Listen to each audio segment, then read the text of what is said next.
سامعین یقیناً آپ نے پہلے بھی فاطمہ جناح کی موت کے حوالے سے کئی باتیں سنی ہوں گی، مگر آج کی ویڈیو میں بہت تہلکہ خیز انکشافات ہیں جو انسانی رونگٹے کھڑے کر سکتے ہیں، اور یہ ذکر بھی رہے گا کہ جب فاطمہ جناح نے صدر ایوب کو خط لکھا تھا تو اس نے کیا شرمناک جواب دیا تھا۔ سامعین، برسوں پہلے پاکستان کے ایک نگران وزیر اعظم ملک معراج خالد مرحوم نے زندگی میں دو چیزیں پڑھنے کا ضرور کہا تھا۔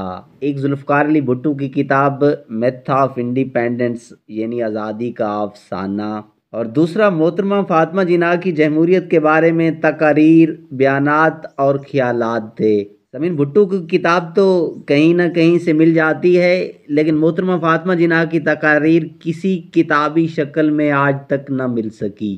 سامعین، اس وقت جنگ اخبار میں محترمہ فاطمہ جناح کو غسل دینے والی دو خواتین کا بیان سامنے آیا تھا، اور ان غسل دینے والی عورتوں کے بیانات نے دنیا کو ہلا کر رکھ دیا تھا۔ ان دونوں کا کہنا تھا کہ محترمہ فاطمہ جناح کو قتل کیا گیا ہے۔ دونوں خواتین کا نام بھی فاطمہ تھا، ایک سیدہ فاطمہ قاسم اور دوسری فاطمہ بائی بچو۔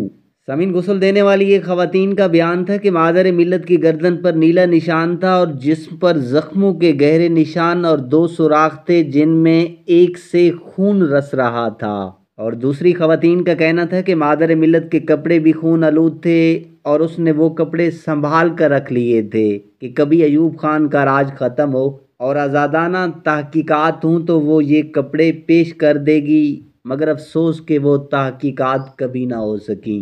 ایوب خان کے اقتدار سے الگ ہونے کے بعد 1972 میں عدالت میں باقاعدہ ایک درخواست دائر کی گئی اور کہا گیا کہ مادر ملت کا قتل کیا گیا ہے، اس لیے اس پر تحقیقات کی جائیں۔ یہ درخواست غلام سرور نے دائر کی تھی اور ممتاز بیگ نامی ایک مجسٹریٹ نے اس کی ابتدائی سماعت کی تھی۔ 17 جنوری 1972 کو اس کی دوسری سماعت ہونا تھی۔ معلوم نہیں وہ سماعت ہو سکی یا نہیں، اور آج یہ بھی معلوم نہیں کہ اس درخواست پر عدالت نے کوئی فیصلہ کیا تھا یا نہیں۔ اس معاملے میں بس ایک خاموشی ہے۔ ایک زمانے میں مادر ملت کے قتل پر اخبارات میں اداریے لکھ کر تحقیقات کا مطالبہ ہوتا رہا، پھر خاموشی چھا گئی۔ ایک زمانے میں سوالات اٹھتے رہے کہ مادر ملت کا آخری دیدار لوگوں کو کیوں نہیں کرنے دیا گیا، جنازے پر لاٹھی چارج اور لڑائی کیوں کروائی گئی، پھر یہ سوالات وقت کی دھول میں گم ہو گئے۔ سحرا ہاشمی نے اپنی کتاب ایک تاثر دو شخصیات میں لکھا ہے کہ محترمہ فاطمہ جناح کا قتل کیا گیا، ان کے گلے پر نشانات تھے اور ان کے بستر پر خون کے چھینٹے پائے گئے تھے۔ بی بی سی کے مطابق معروف قانون دان شریف الدین پیرزادہ نے مشرف دور میں کہا تھا کہ 14 اگست تک وہ محترمہ فاطمہ جناح کے قتل کے حوالے سے اہم انکشافات کریں گے، لیکن وہ بھی بعد میں خاموش ہی رہے۔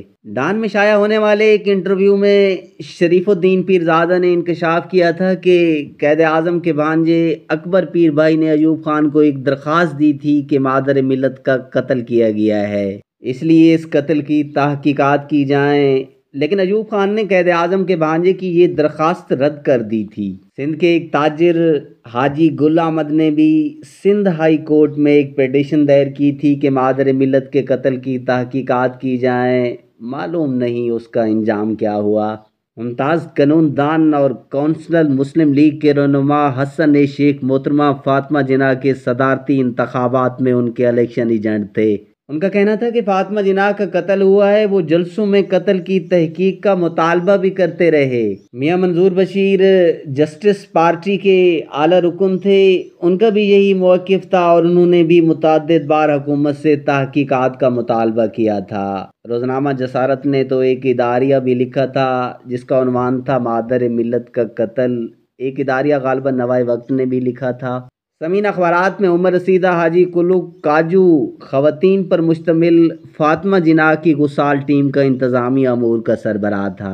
یہ بیان بھی شائع ہو چکا ہے کہ غسل کے دوران معلوم ہوا کہ مادر ملت کے جسم پر جگہ جگہ چوٹ اور زخموں کے نشانات تھے۔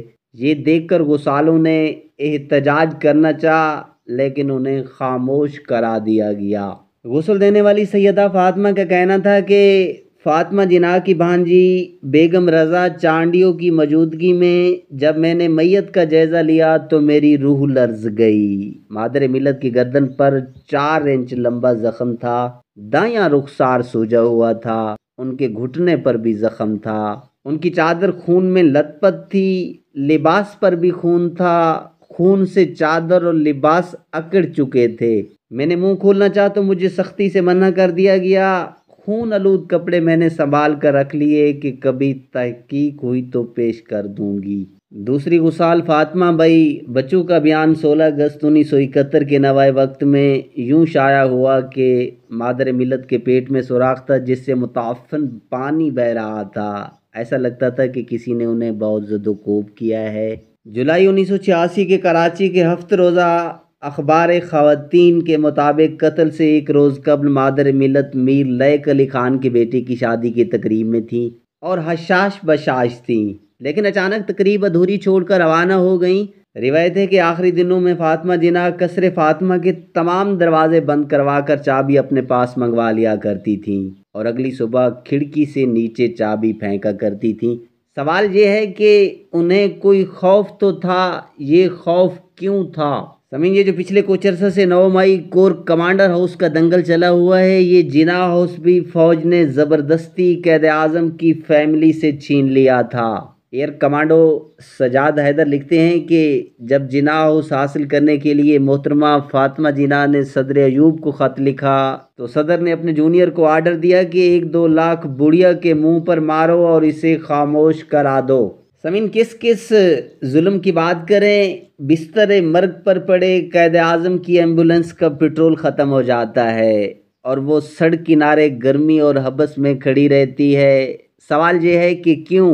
قائد اعظم کی ایمبولنس کا پٹرول ختم ہو جانا کیا محض اتفاق ہے یا اس بات کا انتظام کیا گیا تھا کہ نحیف و نزار بوڑھا قید حبس اور گرمی میں انتقال کر جائے؟